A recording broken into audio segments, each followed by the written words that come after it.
Hey everyone, welcome back to the Crazy D Ranch and Rabbitry, where we raise rabbits, we try to live a simpler life, we prepare for whatever may come. Sometimes we need to sit back and take a look at what's going on in the rest of the world. Last week, Donald Trump met with Benjamin Netanyahu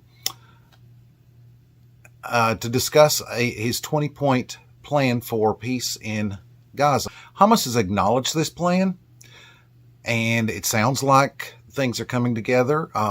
In the meantime, Israel is still moving forward to try to take Gaza City, despite the international outcry. This is more than a headline, folks.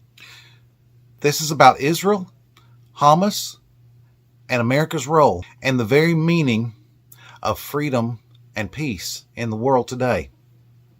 So here's my 3 cents.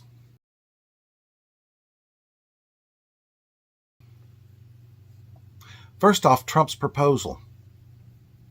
Whether you like the guy or not, he doesn't shy away from leadership. A 20-point plan may not be perfect, but at least it's a plan.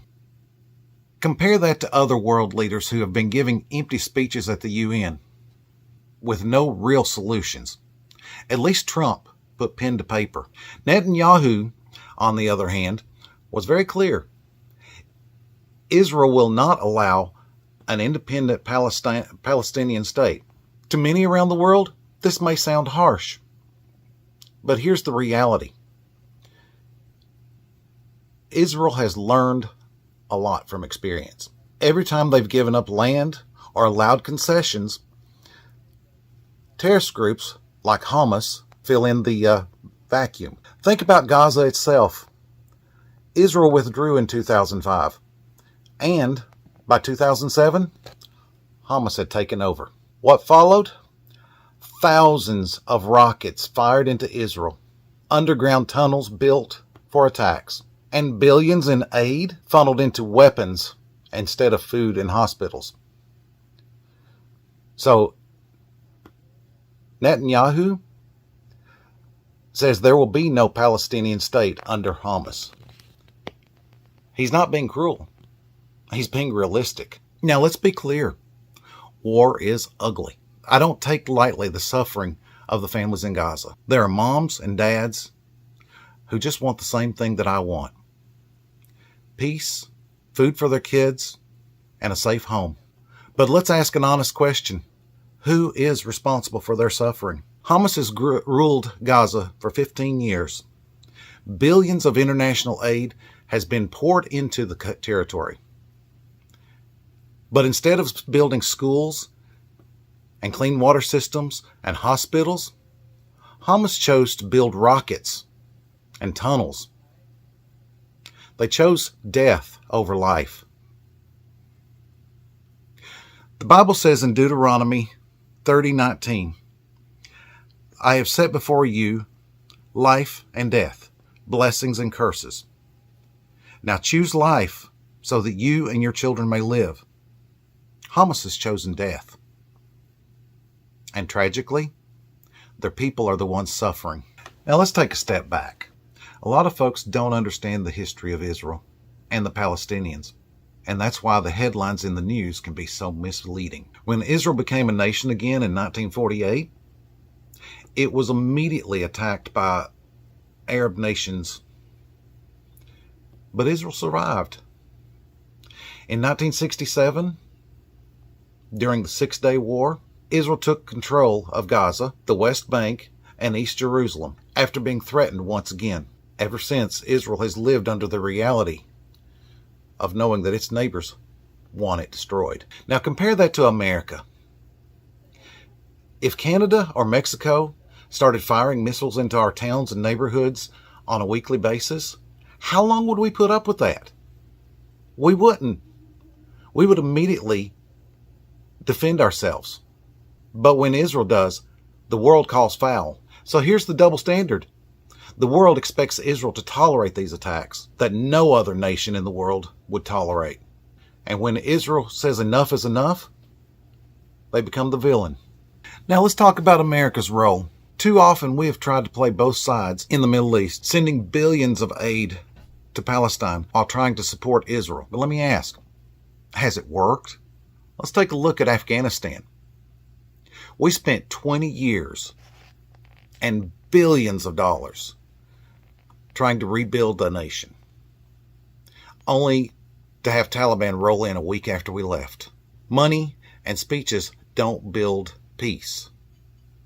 Truth and strength do. So America's foreign policy has to decide, do we stand with Israel, our ally, and the only democracy in the Middle East?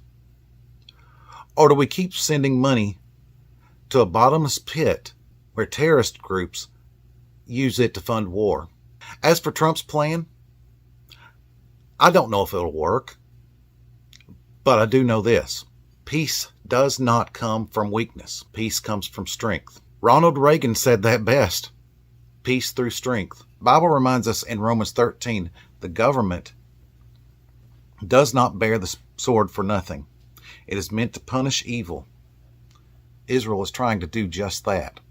Now here's where it hits home for us here in America. Have you noticed how many college campuses and activists are out there waving Palestinian flags and chanting against Israel? They act like they're standing for justice, but they don't even know what Hamas stands for. Hamas doesn't believe in women's rights.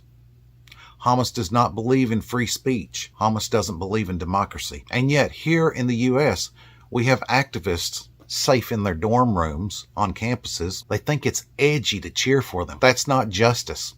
That's ignorance. And let's be honest, the culture war here at home is connected to what's happening overseas. If you can twist the truth on one side of the world, you can twist it here too. If you can get Americans to side with the terrorists abroad, how hard is it going to be to make them turn against our own freedoms here at home? The Bible warns in Isaiah 5:20, woe to those who call evil good, but good evil, who put darkness for light and light for darkness. But that's exactly what we're seeing. Evil is celebrated as good, and good is condemned as evil. So here's my 3 cents. 1, Israel has a right to defend itself. They are not the aggressor. They're just trying to survive. 2, the Palestinian people deserve better than Hamas. Real peace will only come when terror is rejected. And 3, America must stand for the truth. Not by sending blank checks overseas, but by standing on the side of freedom and strength. At the end of the day, this isn't just about Israel and Gaza. It's about whether the world will choose truth or lies, freedom or tyranny, life or death. Joshua 24:15 says, choose for yourself this day whom you will serve. But as for me and my household, we will serve the Lord. And that's where I stand. Thanks for listening to my 3 cents today. If you found this video thought-provoking, please hit that like button, subscribe, and check out the links below to support our farm and what we do here at the Crazy D Ranch in Rabbitry. I thank you for watching. We'll see you next time right here on the Crazy D Ranch in Rabbitry.